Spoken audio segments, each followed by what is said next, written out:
Dear Esther, the morning after I was washed ashore, salt in my ears, sand in my mouth, and the waves always at my ankles, I felt as though everything had conspired to this one last shipwreck. I remembered nothing but water, stones in my belly and my shoes, threatening to drag me under to where only the most listless of creatures swim.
When you were born, your mother told me, a hush fell over the delivery room. A great red birthmark covered the left side of your face. No one knew what to say, so you cried to fill the vacuum. I always admired you for that you cried to fill whatever vacuum you found.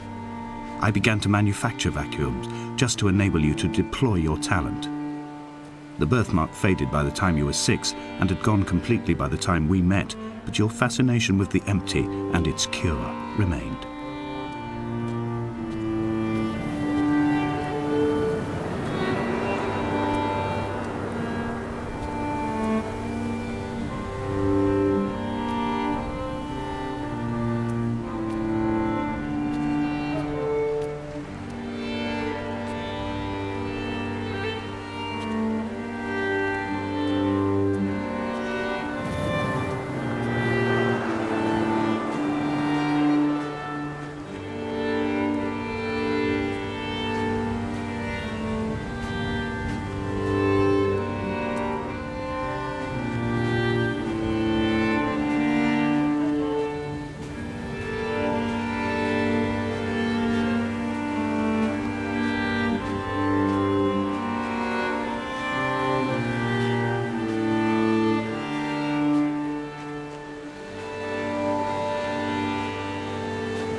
Dear Esther, I found myself to be as featureless as this ocean, as shallow and unoccupied as this bay, a listless wreck without identification.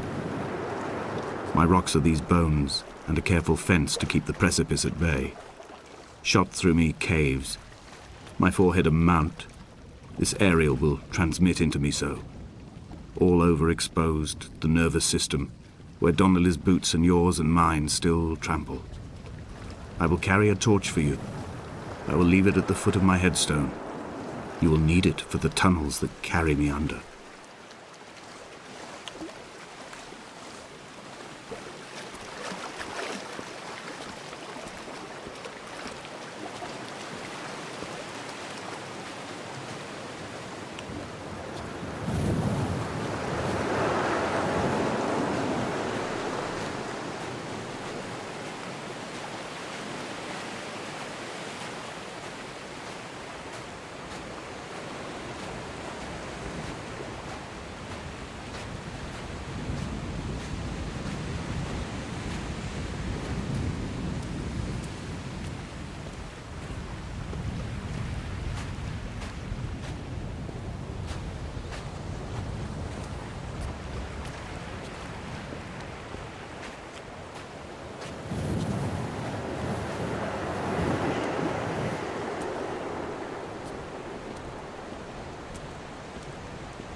The mount is clearly the focal point of this landscape. It almost appears so well placed as to be artificial. I find myself easily slipping into the delusional state of ascribing purpose, deliberate motive to everything here. Was this island formed during the moment of impact? When we were torn loose from our moorings and the seatbelts cut motorway lanes into our chests and shoulders, did it first break surface then?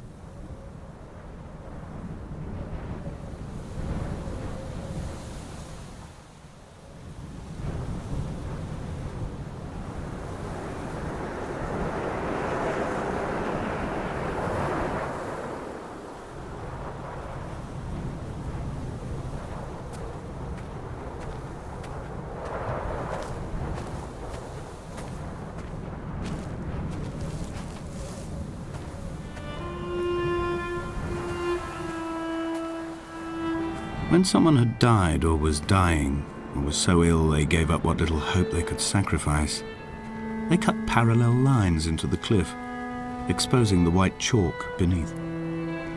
You could see them from the mainland or the fishing boats, and know to send aid or impose a cordon of protection, and wait a generation until whatever pestilence stalked the cliff paths died along with its hosts. My lines are just for this, to keep any would-be rescuers at bay. The infection is not simply of the flesh.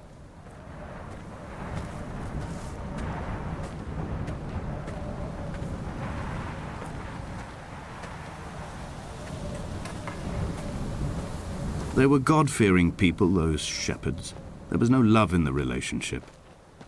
Donnelly tells me that they had one Bible that was passed around in strict rotation. It was stolen by a visiting monk in 1776, 2 years before the island was abandoned altogether. In the interim, I wonder, did they assign chapter and verse to the stones and grasses, marking the geography with a superimposed significance that they could actually walk the Bible and inhabit its contradictions?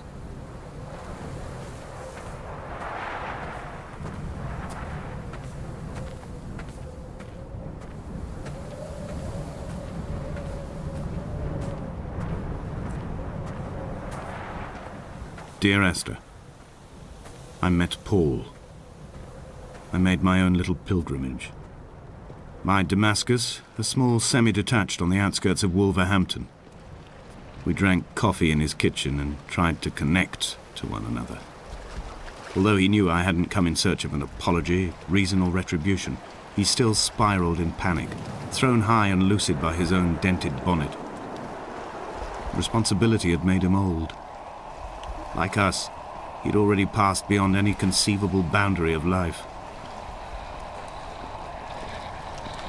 I threw my arms wide and the cliff opened out before me, making this rough home.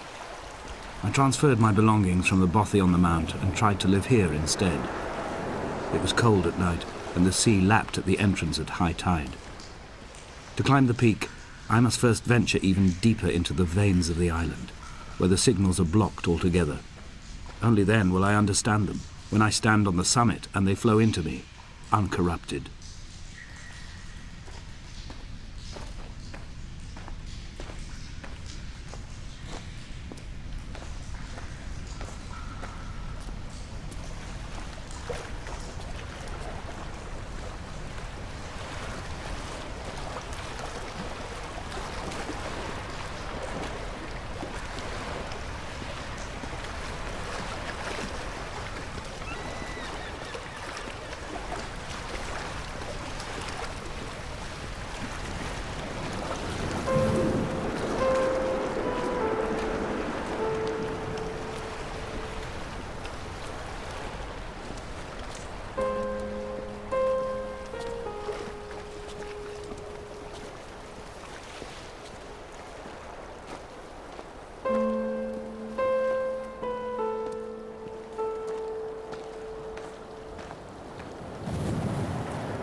I've become convinced I am not alone here, even though I'm equally sure it is simply a delusion brought upon by circumstance.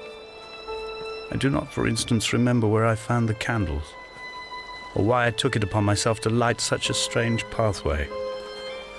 Perhaps it is only for those who are bound to follow.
Dear Esther, I have now driven the stretch of the M5 between Exeter and Bristol over 21 times.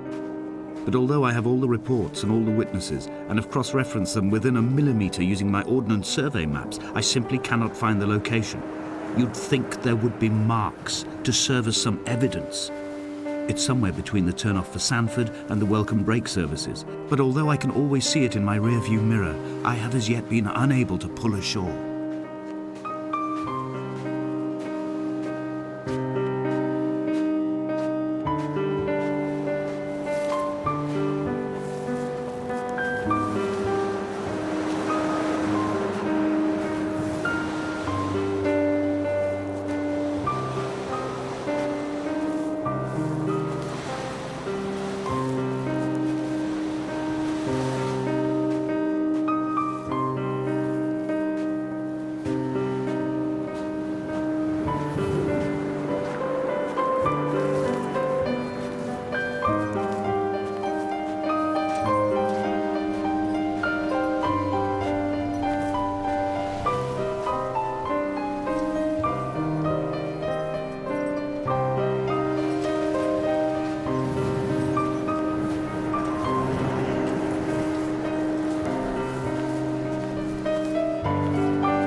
All night the boy has kept me lucid.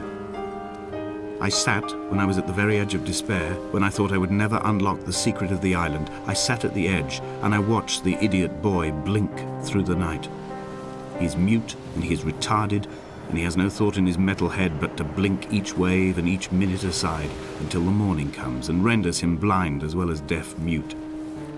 In many ways, we have much in common.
I had kidney stones and you visited me in the hospital.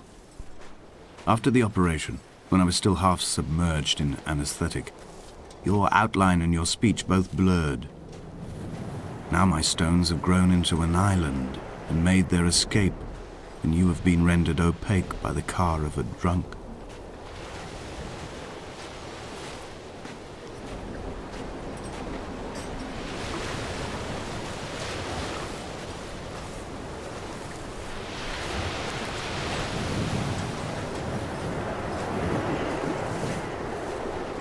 There must be a hole in the bottom of the boat.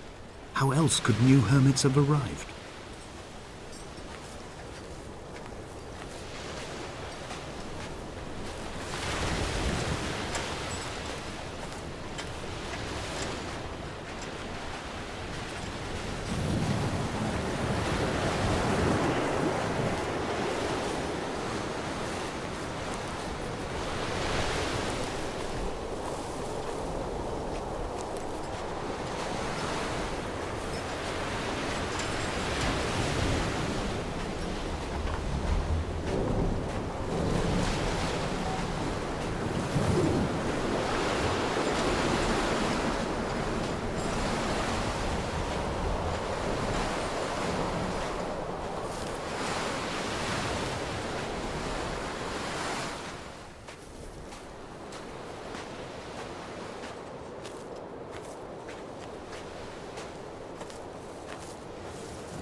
I've begun my ascent on the green slope of the western side.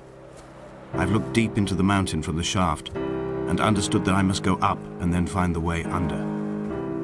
I will stash the last vestiges of my civilization in the stone walls and work deeper from there. I'm drawn by the aerial and the cliff edge. There is some form of rebirth waiting for me there.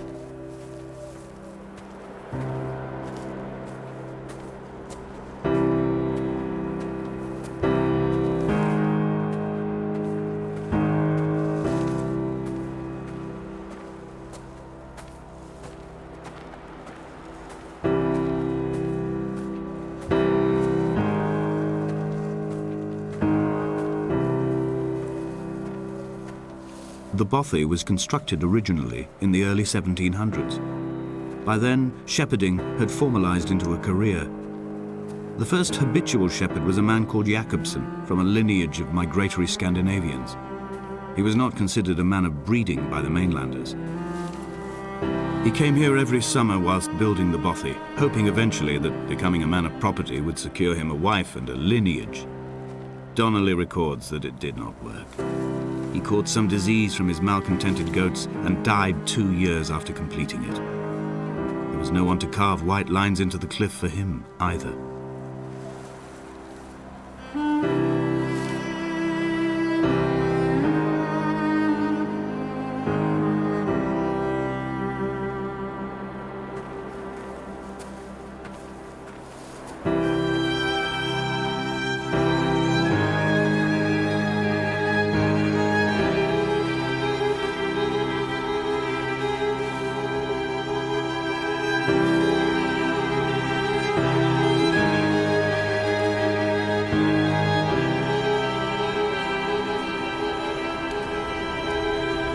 Three cormorants seen at dusk.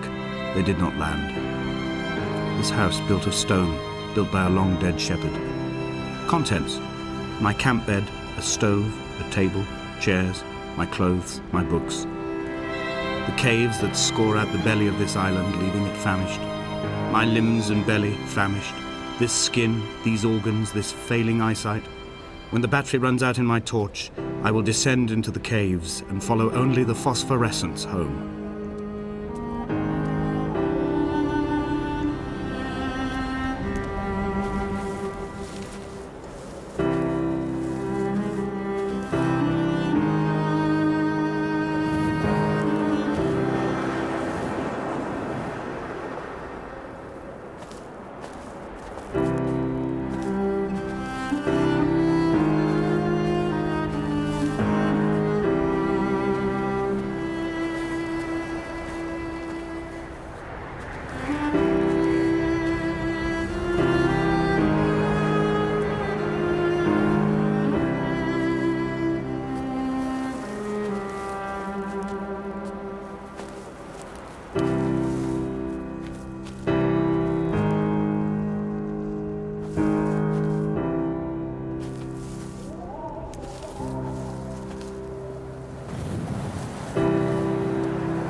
In a footnote, the editor comments that at this point, Donnelly was going insane as syphilis tore through his system like a drunk driver.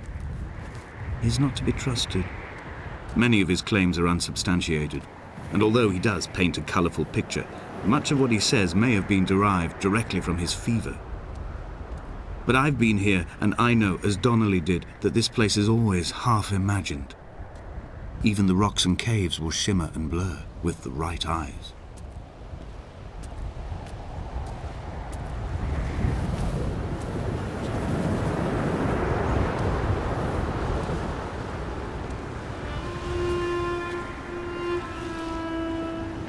They found Jakobsen in early spring. The thaw had only just come. Even though he'd been dead nearly 7 months, his body had been frozen right down to the nerves and had not even begun to decompose. He'd struggled halfway down the cliff path, perhaps looking for some lost goat, or perhaps in a delirium, and expired, curled into a claw right under the winter moon. Even the animals shunned his corpse. The mainlanders thought to bring it home unlucky. Donnelly claims they dragged it to the caves to thaw out and rot, but he is proving an unreliable witness.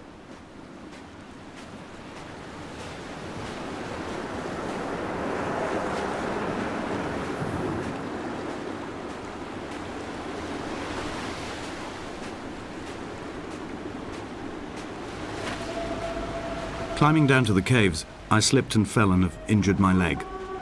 I think the femur is broken. It is clearly infected. The skin has turned a bright, tight pink, and the pain is crashing in on waves, winter tides against my shoreline, drowning out the ache of my stones. I struggled back to the bothy to rest, but it has become clear that there is only one way this is likely to end. The medical supplies I looted from the trawler have suddenly found their purpose. They will keep me lucid for my final ascent.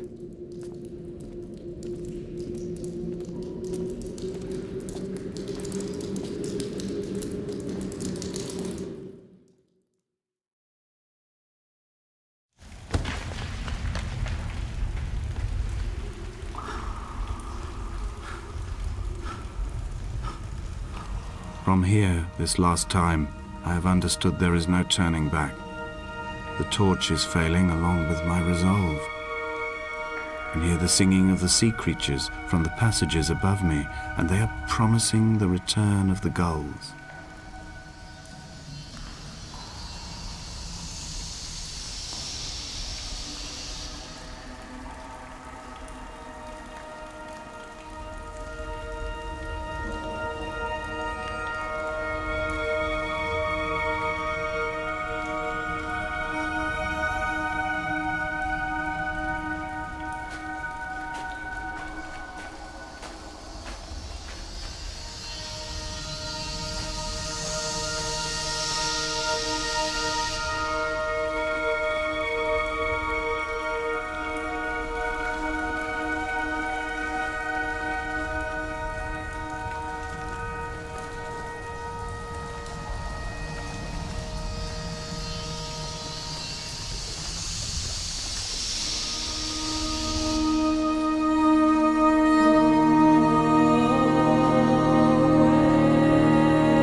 There is no other direction, no other exit from this motorway. Speeding past this junction, I saw you waiting at the roadside, a one last drink in your trembled hands.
In my final dream, I sat at peace with Jakobsen and watched the moon over the Sandford Junction. Goats grazed on the hard shoulder, a world gone to weed and redemption. He showed me his fever scars, and I mine, between each shoulder the nascency of flight.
This cannot be the shaft they threw the goats into.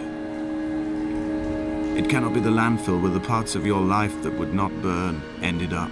It cannot be the chimney that delivered you to the skies. It cannot be the place where you rained back down again to fertilize the soil and make small flowers in the rocks.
wish I could have known Donnelly in this place. We would have had so much to debate. Did he paint these stones or did I? Who left the pots in the hut by the jetty? Who formed the museum under the sea? Who fell silently to his death into the frozen waters? Who erected this godforsaken aerial in the first place? Did this whole island rise to the surface of my stomach, forcing the gulls to take flight?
I returned home with a pocket full of stolen ash. Half of it fell out of my coat and vanished into the car's upholstery, but the rest I carefully stowed away in a box I kept in a drawer by the side of my bed. It was never intended as a meaningful act, but over the years it became a kind of talisman. I'd sit still, quite still for hours, just holding the diminishing powder in my palm and noting its smoothness. In time, we will all be worn down into granules, washed into the sea and dispersed.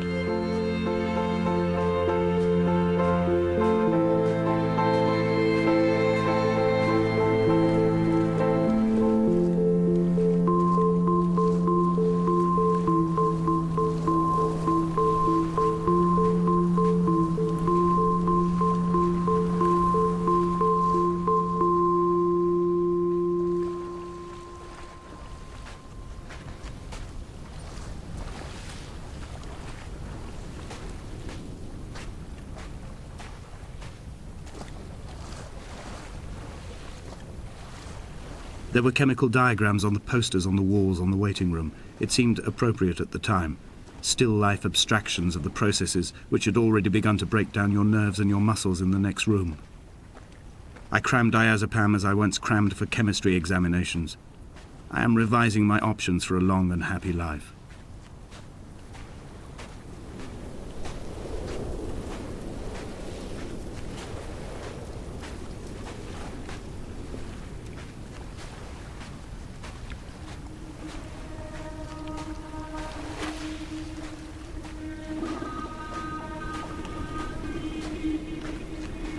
From here, I can see my armada.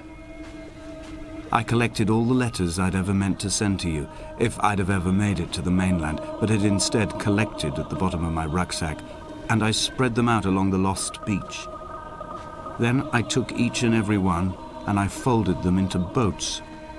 I folded you into the creases, and then, as the sun was setting, I set the fleet to sail. Shattered into 21 pieces, I consigned you to the Atlantic, and I sat here until I'd watched all of you sink.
When Paul keeled over dead on the road to Damascus, they resuscitated him by hitting him in the chest with stones gathered by the roadside.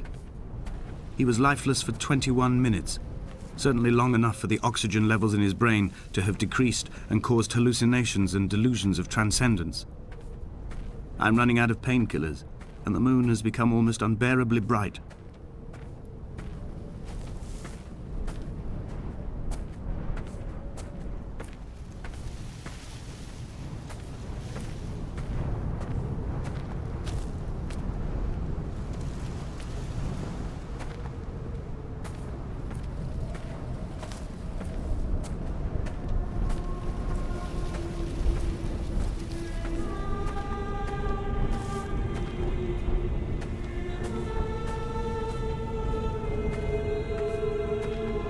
I've begun my voyage in a paper boat without a bottom.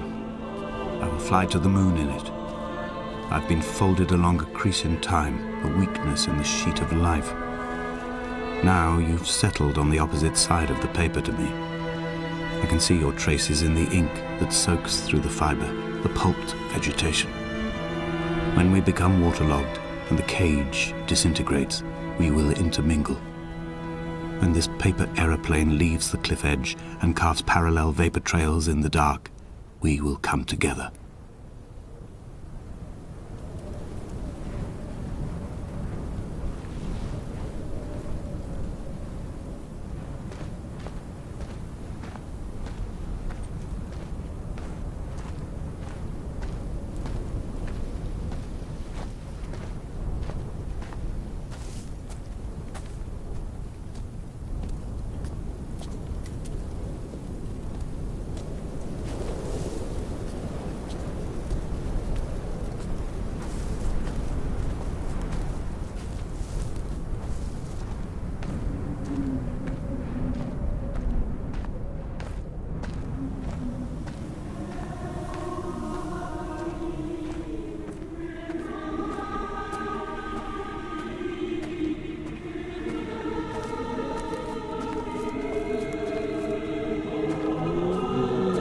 If only Donnelly had experienced this, he would have realized he was his own shoreline, as am I. Just as I am becoming this island, so he became his syphilis, retreating into the burning synapses, the stones, the infection.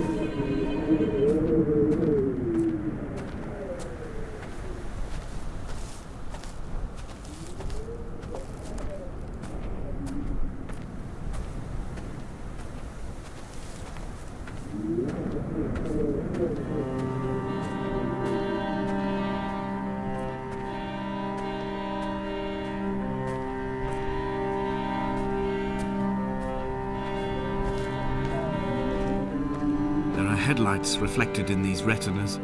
Too long in the tunnels of my island without a bottom. The sea creatures have risen to the surface, but the gulls are not here to carry them back to their nests. I've become fixed, open and staring, an eye turned on itself. I've become an infected leg whose tracking lines form a perfect map of the junctions of the M5. I will take the exit at mid-thigh and plummet to my Esther.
A gull perched on a spent bonnet, sideways, whilst the sirens fell through the middle distance and the metal moaned in grief about us. I'm about this night in walking, old bread and gull bones, old Donnelly at the bar gripping his drink, old Esther walking with our children, old Paul as ever, old Paul. He shakes and he shivers and he turns off his lights alone.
Run out of places to climb. I will abandon this body and take to the air.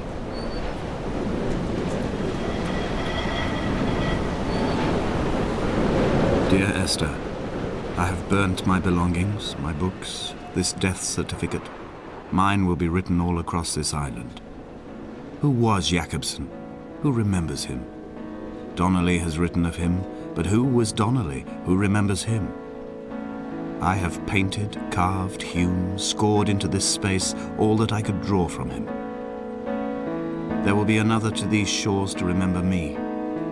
I will rise from the ocean like an island without bottom, come together like a stone, become an aerial, a beacon, that they will not forget you.